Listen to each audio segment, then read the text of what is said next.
thank you for joining us for another episode of God, Law, and Liberty with David Fowler, President of the Family Action Council of Tennessee.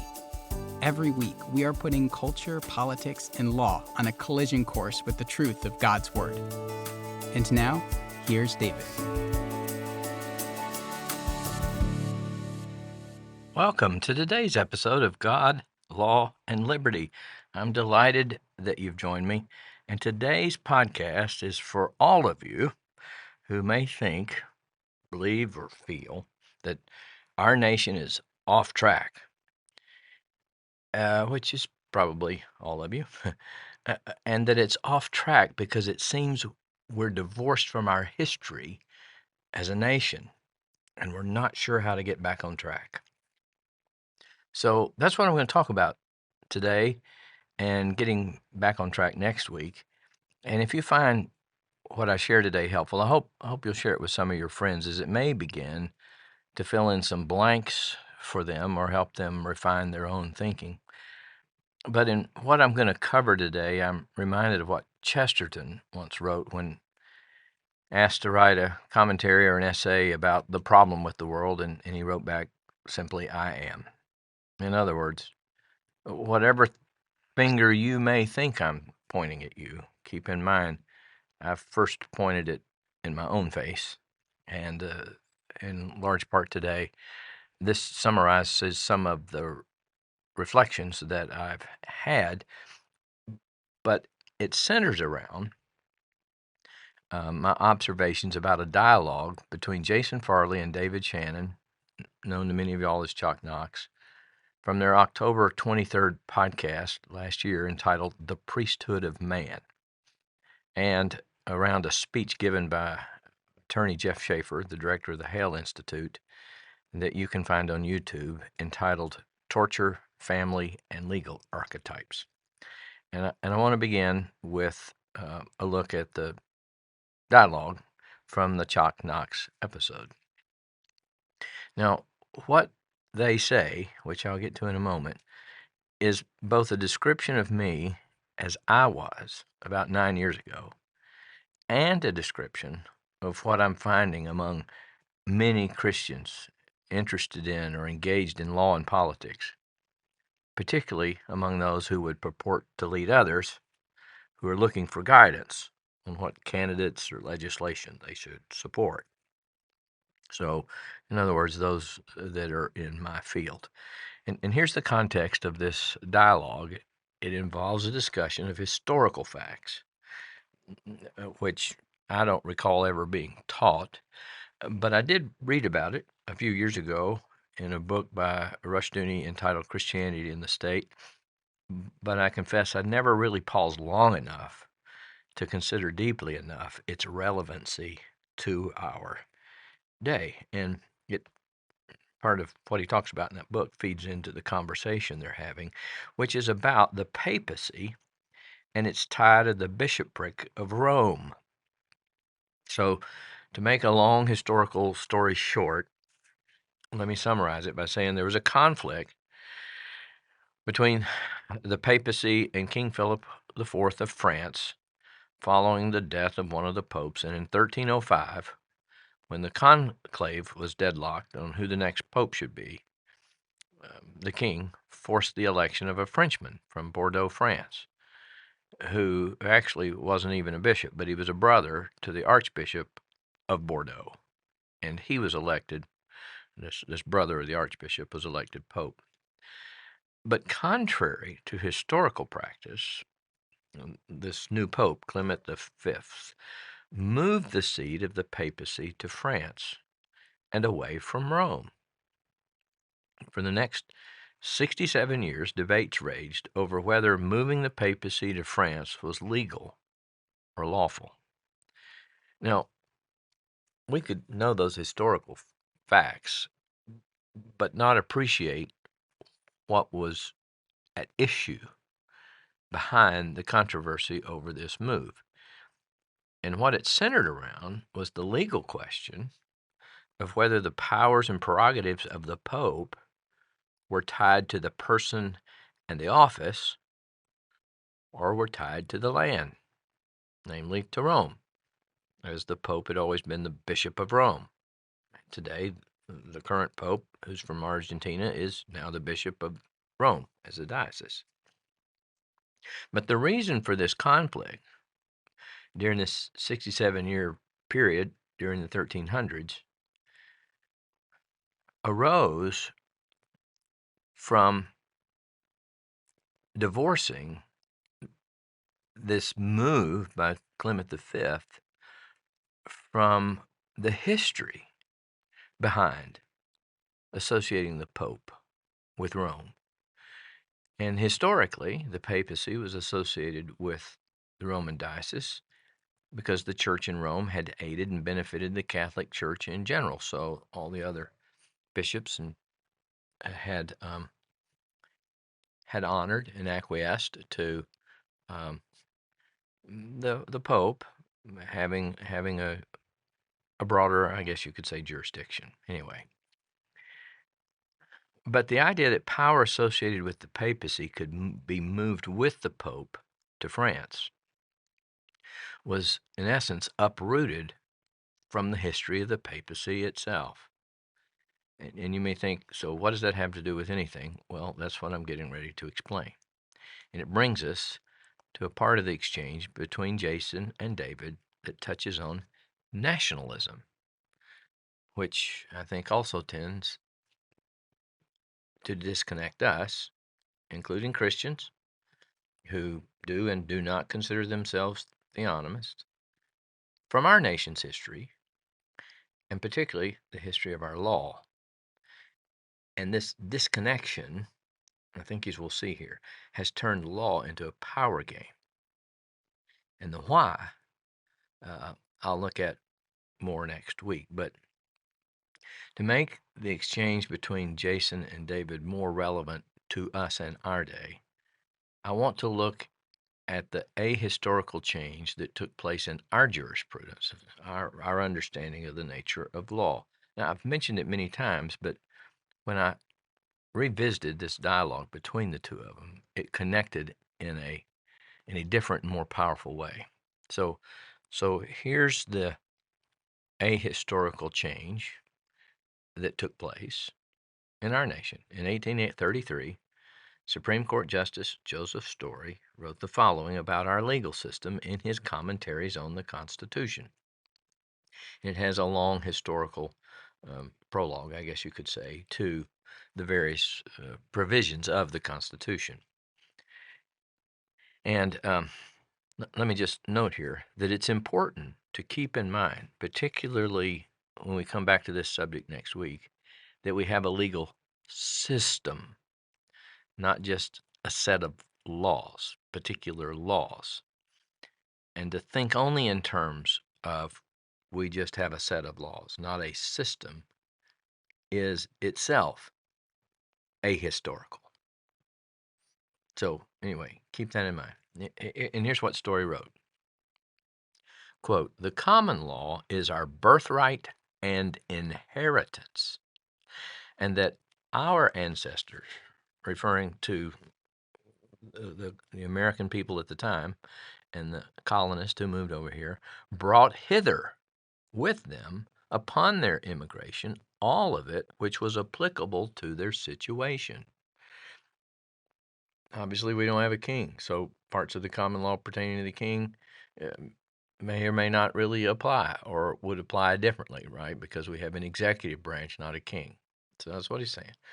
And then he makes the next statement. "The whole structure of our present jurisprudence being our understanding of the nature of law, our conception of law, stands upon the original foundations of the common law." And of course, we've talked about that in past episodes as we've looked at Blackstone and others before him. Now, 105 years later, let's look at this ahistorical statement of those original foundations made by the U.S. Supreme Court in Erie Railroad versus Tompkins. Again, a case I've talked about. This is 1938. And it's quoting Oliver Wendell Holmes. And the reason I'm going back to it is because it's not just talking about whether there's a transcendent authority, which to law, which I've talked about many times, but to the foundation of law, its historical rootedness. And I hadn't thought of that as much as I had the abolition of transcendence. And so here's what the court says. Again, quoting Oliver Wendell Holmes. The common law, so far as it is enforced in a state, whether called common law or not, is not the common law generally, but the law of that state existing by the authority of that state without regard to what it may have been in England or anywhere else. The authority and only authority is the state.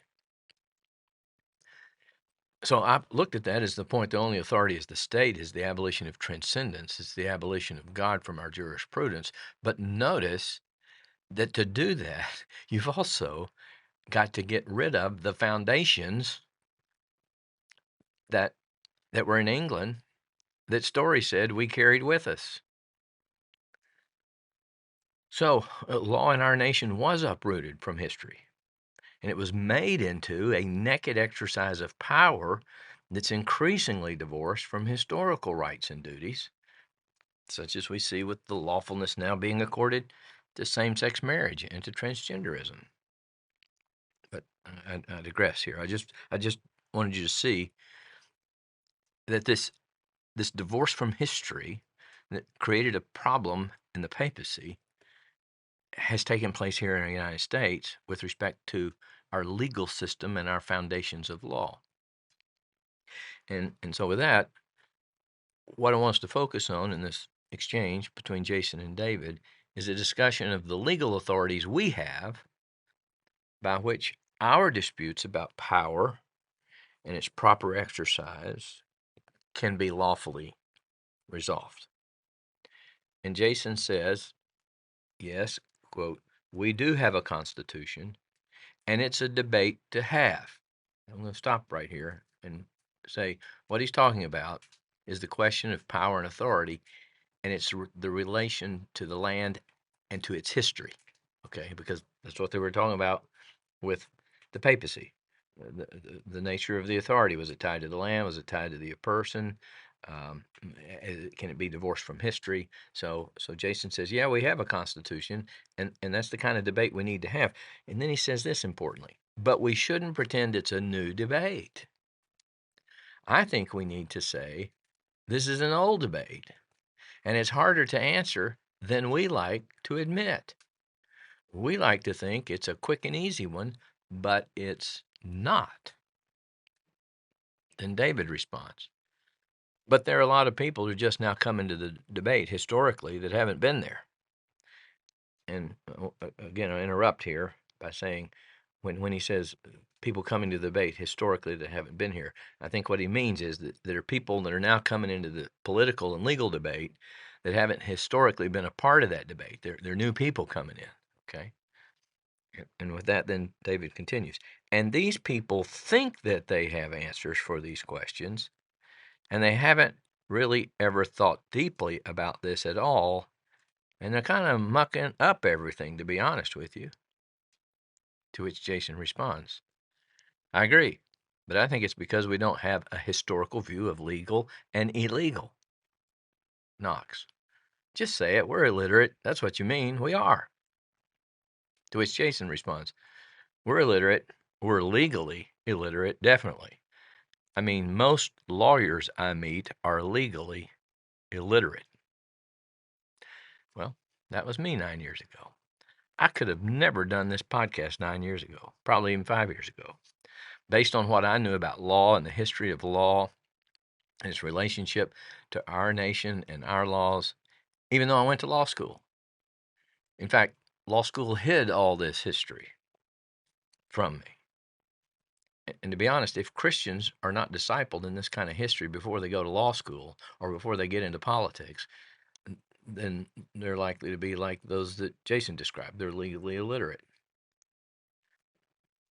But because what he said described me, I'm not pointing fingers at others in my field of work so much as pointing out that my personal experience over the last several years corroborates what Jason said about lawyers and lawmakers and policy advocates, who I lump in with the lawyers because they're integral to the civil laws being enacted.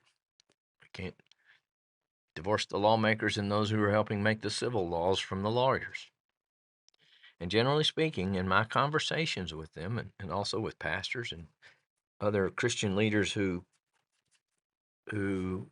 want to act wisely, I guess. For example, last week's podcast concerning the pastor of the megachurch who, endorsed Glenn Youngkin and then found out that he was willing to sign a same-sex marriage statute. See, when I talk to them about what's going on in law and government and how to evaluate and draft and present legislative and legal arguments, I'm largely ignored or met with a glazed over look. Some think I think on some kind of deeper level. And while I'm flattered by that, it's really more a consequence of simply having begun to learn this history and asking the Lord to help me think through its meaning and its application in light of scriptures. It's something I know others can do.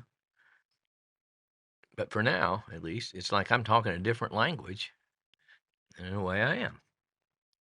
This legal illiteracy explains why even some of the most respected and trusted legal advocates and policymakers couldn't understand why I was saying that a parental rights statute thrown into the understanding of law that's prevailing in our day could produce results the opposite of what those advocates would want. And those results are likely to come about because the history that gave rise to the rights that they want, rightly, justly so, that history's been utterly discarded, and those rights are now floating around out there tied to a completely different understanding of what it means to be human, which means a different understanding of what it means to be a parent, and a different understanding of the nature of the parent-child relationship. I mean, this illiteracy is just awful, and it has profound ramifications. But let me move on, because I want to end today with some comments made by attorney Jeff Shafer, head of the Hale Institute, mentioned the lecture that he gave earlier. But it's about law, and it points out the connection between the nature of law and history. And to be honest, it's going to provide a foundation for next week's podcast, looking at theonomy. So I hope you'll join me next week for that. And I'm just going to read a transcript of his remarks so I can put an emphasis on some thoughts that he shares that relate to what I've just covered. So here it goes. This is Jeff's comments. Are modern proponents of progress through unprecedented novelty. Now, right there, see, we're talking about a disconnection from history. Yet, who wish to have a continuing access to the array of virtues centuries in the making that our yet stable legal system offers, fail to acknowledge that the remarkable structure and content of our law are cultural achievements.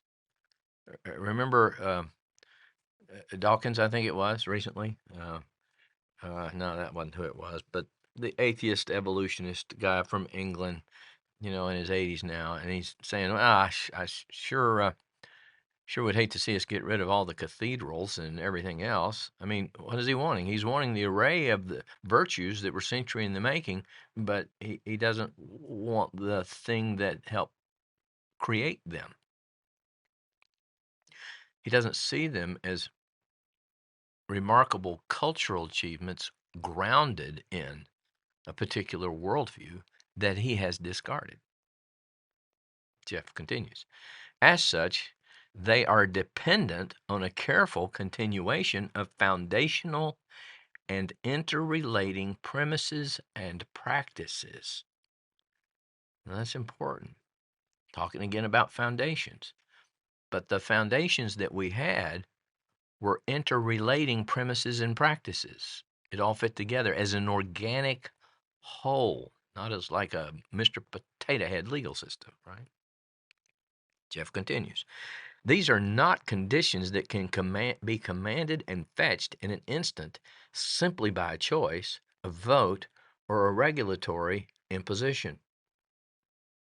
This is exactly what we're trying to do, or many Christians are trying to do. He continues, they are not things to be knocked down or picked up according to a moment's wish. The late Sir Roger Scruton, in once observing that historic institutions aren't the sort of things that can be destroyed and then recreated at will, invoked Wittgenstein to the effect that reviving a tradition is like trying to repair a spider's web with your bare hands. Be careful what you trifle with. Think about the scriptural admonition. Don't move the ancient boundaries, right? Jeff continues. Yet lamentably, our contemporaries often don't pause to entertain such concerns. After all of the old days, that is, the aggregated community investment of fidelity and virtue put in through the centuries to build an impressive legal and social order, these come-lately beneficiaries of all this lose sight of these old standards to which our manifold comforts are indebted. I think I've pointed out in here, we can't imagine a world in which there's not a presumption of innocence. But that came about through Matthew Hale in the 1600s. It wasn't always there, and it doesn't have to always be there if we disconnect ourselves from history. Many are they now who, in large part, think, for instance, that the rule of law and its many facets and implications simply sprang up out of the ground, and it will always remain on these shores like the air we breathe, independent of any continuing beliefs, commitments, or investments by us. Jacques Barzun once wrote about this form of thinking as follows. In a high civilization, the things that satisfy our innumerable desires look as if they were supplied automatically, so that nothing is owed to particular persons. Goods belong by congenital right to anybody who makes the trouble to be born.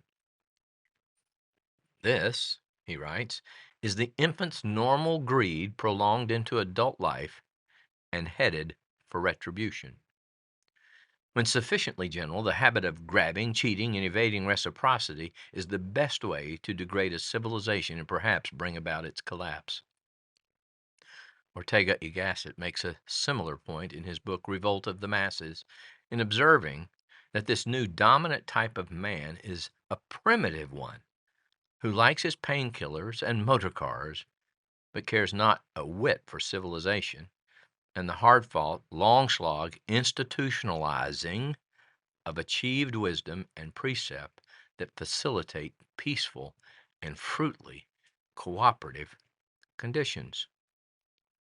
This neglect is no way to approach the inheritance of social order and legal structures. We are beneficiaries with fiduciary responsibilities. Our debts to our predecessors are only discharged by preserving, refining, and then bequeathing the gifts we have received to those who come after us. Well, that's a portion of his remarks, and I hope you'll listen to his observations a few times as I have. There's a lot jammed into those words. But this is my conclusion as I think of what I've shared today, as to where we as Christians in the United States are. We've squandered our inheritance. And the lawyers, the pastors, and the policy leaders I know sense this dislodgment from our history. However, without a serious, intentional effort to learn this history, I think it's impossible not only to know why we feel so dislodged from our past and concerned about where it's taking us, but it'll be impossible to know what must be done to fix things. And perhaps this is the most important point. To think we can move forward without the knowledge of this history and a considered, deliberative interpretation and application of it to the present, in light of God's Word, is to dislodge ourselves from the biblical view of history. and to act unbiblically, and therefore unchristianly. And next week, I think I'm going to be looking at whether theonomy is the answer, which I think it is, but more specifically, whether its application can work if it's divorced from history and a biblical understanding of cosmology. And I hope you'll join me for that.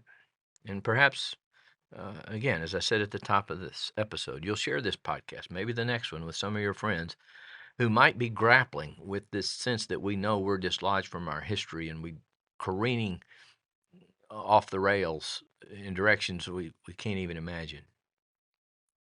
And perhaps it will help provide them some of the history they may not know, as was my case. And I hope you'll join me for the next episode of God, Law, and Liberty. If you enjoyed this episode, please subscribe to the podcast. And if you want to help spread the word, please give us a 5-star review and tell your friends to subscribe too. God, Law, and Liberty is available on Apple Podcasts, Spotify, and wherever you listen to podcasts. For more information, please visit us at www.facttennessee.org. That's factennessee.org. And please follow us on Facebook, Twitter, and Instagram at Fact Tennessee.